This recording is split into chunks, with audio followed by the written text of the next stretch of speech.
काली गोरी बहनों की कहानी। बहुत समय पहले की बात है। एक गांव में एक गरीब औरत अपने दो बेटियों के साथ रहती थी। बड़ी बेटी का नाम काली था और छोटी का नाम गोरी। काली दिखने में सांवली थी और स्वभाव से कठोर और आलसी थी, जबकि गोरी नाम की बेटी सचमुच दूध जैसी गोरी थी और स्वभाव से बहुत प्यारी, मेहनती और दयालु थी। माँ को अपनी बड़ी बेटी अधिक प्यारी थी, क्योंकि वह उसी की जैसी थी। इसलिए वह छोटी बेटी को हमेशा डांटती, काम पर लगाती और खाने पीने में भी भेदभाव करती। गोरी दिन भर खेतों, जंगलों और घर में काम करती, फिर भी वह कभी शिकायत नहीं करती थी। वह सबके साथ प्रेम से व्यवहार करती और ईश्वर में आस्था रखती थी। एक दिन की बात, गर्मी का मौसम था और बहुत तेज धूप पड़ रही थी। माँ ने गोरी को जंगल से सूखी लकड़ियाँ लाने के लिए भेजा। गोरी सिर पर टोकरा उठाए, बिना कुछ खाए जंगल की ओर चल दी। चलते चलते उसे प्यास लगी, लेकिन आसपास कोई पानी नहीं था। काफी दूर चलने के बाद उसे एक कुआं दिखाई दिया। जब वह कुएं के पास पहुंची, तो देखा कि कुएं में बाल्टी नहीं थी जिससे पानी निकाला जा सके। उसी समय कुएं से एक आवाज आई, प्यारी बच्ची, क्या तुम मेरी सफाई कर सकती हो? मैं बहुत गंदी हो गई हूँ। गोरी को आश्चर्य हुआ कि कुआं बोल रहा है, लेकिन उसने विनम्रता से कहा, हाँ, मैं जरूर करूंगी। और वह तुरंत वहां पड़े झाड़ू से कुएं की सफाई करने लगी। कुछ देर में कुआं साफ सुथरा और चमकने लगा। कुएं ने प्रसन्न होकर कहा, तू एक नेक और दयालु लड़की है। अपनी यात्रा जारी रख और जब तुझे कोई सहायता चाहिए तो बेझिझक मांगना। गोरी ने कुएं को धन्यवाद कहा और आगे बढ़ गई। अगली परीक्षा। कुछ दूर जाने के बाद उसे एक बुढ़िया मिली जो चूल्हे पर रोटियां सेक रही थी। वह थकी हुई और भूखी थी, तो उसने बुढ़िया से पानी और कुछ खाने की विनती की।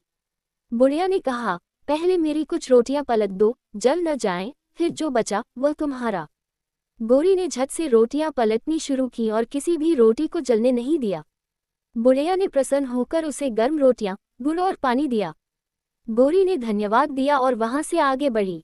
चलते चलते वह एक सुंदर बगिया में पहुंची, जहां फूलों की सुंदरता देखते ही बनती थी। पेड़ों से आवाज आए, प्यारी बच्ची, क्या तुम हमारे सूखे पत्ते साफ कर दोगी? गोरी थकी होने के बावजूद मुस्कुराए और तुरंत सफाई में लग गई। थोड़ी ही देर में पूरा बगीचा साफ और सुंदर दिखने लगा। बगीचे की परियों ने आकर कहा, हम तुम्हारी सेवा से बहुत प्रसन्न हैं। चलो, अब तुम्हें हमारी रानी से मिलवाते हैं। परीलोक की रानी। गोरी को परीलोक की रानी के पास ले जाया गया। रानी ने उसकी विनम्रता, मेहनत और दयालुता देखकर कहा, तू जैसी सुंदर है, वैसा ही तेरा दिल भी है। मैं तुझे आशीर्वाद देती हूँ, जहाँ भी तू जाएगी तुझसे फूल झरेंगे, सुख आएंगे और तेरा जीवन खुशियों से भरा रहेगा। रानी ने उसे सुंदर कपड़े, आभूषण और ढेर सारा सोना चांदी दिया और उसे उसके घर भेज दिया। गोरी जब घर लौटी तो उसकी माँ और बहन की आंखें चौंधिया गईं। उन्होंने जब उसकी पूरी बात सुनी तो लालच से भर गईं।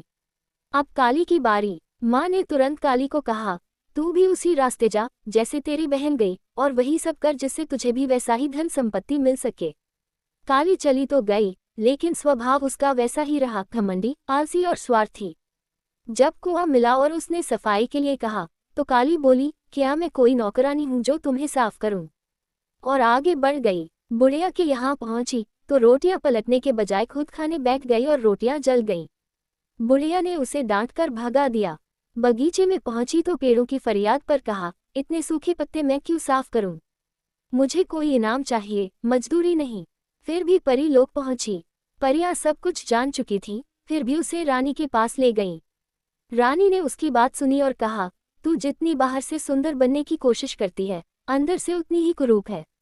तेरे स्वभाव के अनुसार ही तुझे फल मिलेगा। रानी का श्राप। रानी ने कहा, जब भी तू बोलेगी तेरे मुंह से मेढक और कीड़े गिरेंगे। जहां जाएगी अशांति और दुख फैलेगा। काली के मुंह से सचमुच मेढक गिरने लगे। वह डर गई और रोती चिल्लाती घर लौटी। माँ ने जब सब देखा तो उसे पछतावा हुआ। उसे समझ आया कि केवल बाहरी सुंदरता कुछ नहीं होती, असली सुंदरता तो मन और कर्म में होती है। कहानी से सीख। इस कहानी से हमें ये सीखने को मिलता है कि इंसान का असली रूप उसके व्यवहार, दयालुता और कर्मों में होता है।